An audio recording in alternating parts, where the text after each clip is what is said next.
कुनरी ऐं गुस्टा विच में मेन रोड के पासे में रिहायशी कॉलोनियुनि जे विच में क़ाइमु कयल मिर्चनि जे खरनि उन्हनि में मिर्च सुकाइण ऐं खोड़ा लॻाइण सबबि इलाइक़े वासियुनि जो जीअण झंझाल थी वियो आहे।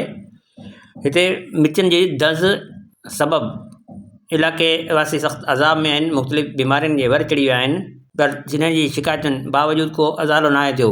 वॾे पैमाने ते हिते मिर्च सुकाइण ऐं खोड़ा लॻाइण सबबि मिर्चनि जी वॾी दज़ उॾामे थी, जंहिं सबबि उहे बीमारियूं पकड़नि थियूं ऐं रवासी सख़्तु अज़ाब में आहिनि। हुननि मुतालबो कयो आहे त इन्हनि जो नोटिस वठी हिन अज़ाब मां जान छॾाई वञे। मुज़फ़र अली ही मुंहिंजा घर आहिनि पासे में, हे मिर्च पिया आहिनि, तव्हां ॾिसो पिया। असां तव्हांजे ज़ुल्म में असीं राति ॾींहुं इस्पतालनि में आहियूं, नंढा वॾा। जे चऊं था तूं चवनि था असां मुकादो वरितो आहे, ऐं वरी धणियुनि खे फ़ोन था कनि, धणी चवनि था कहिड़ो ॾाढो मुड़ुसु ॻाल्हाए थो, असांखे ॾियो फ़ोन। असीं त डिॼूं था, ग़रीब माण्हू आहियूं, पोइ असांखे पैसा ॾियनि, असीं टपड़ खणी हलिया वञूं। मिर्चनि सां असांजे घरनि में एलर्जी थिए थी, सभु बीमार थियूं था, खंघि थिए थी, हवा घुमे थी। डॉक्टर चवनि था ॿी बीमारी का बि कोन्हे, इहो बीमारी आहे वटि। हाणे इहो जे चऊं था त असीं त ग़रीब माण्हू आहियूं, कोन था पुछी सघूं, वापारी आहिनि। पोइ हीअ चवनि था असां मुकादे वरिती आहे, मुकादे वरिती आहे पंहिंजी पोखनि। इहो त कोन्हे असां ग़रीबनि सां ज़ुल्म कनि। पाड़ो ही सॼी बुस्टा आहे असांजी, असांजो ही सिटी, असांजा त घर ई मथे आहिनि, कंधे जे मथे। तव्हां हीअ ॾिसो पिया, ही घर आहिनि असांजा। तव्हां वटां हीअ ज़ुल्म ख़तमु करायो वञे बसि।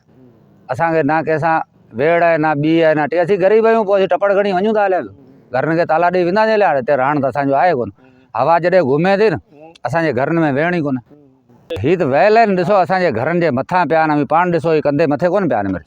ऐं हीअ त आला वठी सुकाइनि पिया आहिनि हिते, सुकाए हितां बोरियूं भरनि था। तव्हां ॾिसो हू बोरियूं भरजनि पियूं, हू लेबरूं लॻियूं पियूं आहिनि, हिते ई सुकनि था। रक्षा हिते अचनि था, टकूं हिते अचनि थियूं, सभु गाॾियूं हिते अचनि थियूं, सभु कुझु हिते थिए थो। ॾींहुं राति इहो ई कमु आहे। तव्हां हींअर ॾिसो न, राति पई हुई न, हू भराई थिए पई।